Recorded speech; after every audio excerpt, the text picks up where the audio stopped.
I can sum up with just the name of one of the characters. Yes. Ralph Breaks the Internet Wreck-It Ralph 2 takes place 6 years after the first movie. The arcade game characters Ralph and Vanellope have been the best of friends ever since they reset her game. But despite enjoying each other's company, Vanellope starts to feel that there's something lacking in her life. While Ralph is fine with the same daily routine in his game, Vanellope is tired of racing day after day on every racetrack she's memorized. When her game is in danger of being removed due to the steering wheel breaking apart, she and Ralph venture onto the internet via the arcade's new Wi-Fi router to find a replacement part being sold to have shipped to the arcade owner. And on the trip they come across all kinds of popular websites and famous Disney characters.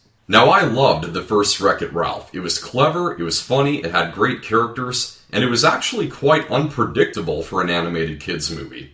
So I was excited to find out that Disney, and not Disney Toon Studios, was making a sequel, and that it was going to go beyond video games and onto the web. And Ralph Breaks the Internet is yet another movie at the top of my watch list this year that has not disappointed me.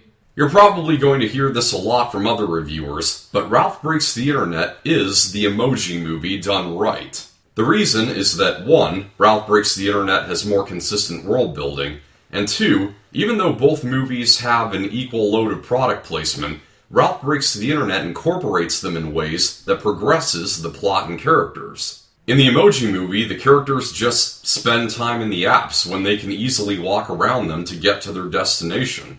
Furthermore, Ralph Breaks the Internet has jokes that are actually funny. There are relatable situations involving autocorrect and pop-up ads and whatnot. And there's even an instance where it takes a swing at scenes in movie trailers that audiences eventually find are missing from the final cut of the movie. Even more unlike the Emoji Movie, it also contains commentary that hits its mark. It has something to say not just about what's cool about the internet, but about the dark side of it as well.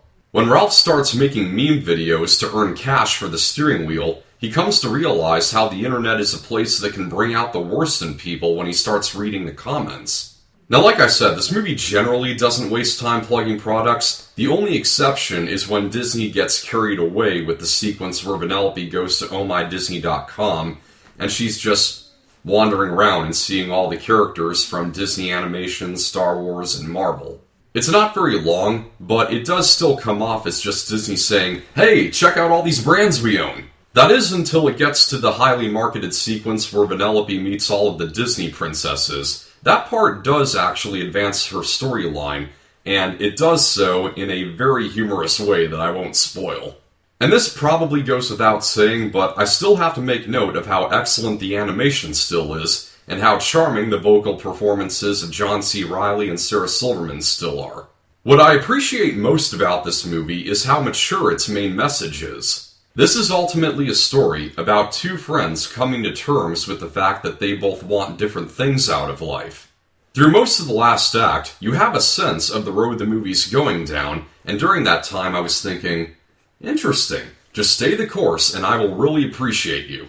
And fortunately, it doesn't cop out for the sake of an ending that's just all fairies and unicorns. It sticks with its theme of how friendships evolve over time, and delivers a bit of a tear-jerking conclusion. If you're someone who really got into the friendship that Ralph and Vanellope built in the first movie, this ending is going to hit you like a ton of bricks.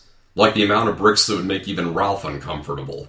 So in the end, this is a very worthy sequel that is on par with the original. The first movie I gave an 83%, Ralph Breaks the Internet I'm going to give an 81%. Very close. And by the way, be sure to stick around till the end of the credits for an exclusive sneak peek at Frozen 2.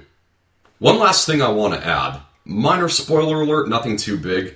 When the final danger is over, the very last detail that makes everything fine, all I could think about at that part was how much Alex Jones is going to hate this movie after that. Because, I don't like them putting chemicals into the water that turn the freaking frogs gay! You'll get it when you see it. That's a wrap. Thank you for watching. I hope you found this review helpful. Like if you liked, subscribe for more. This is Pop Culture. I'm Alex Pop.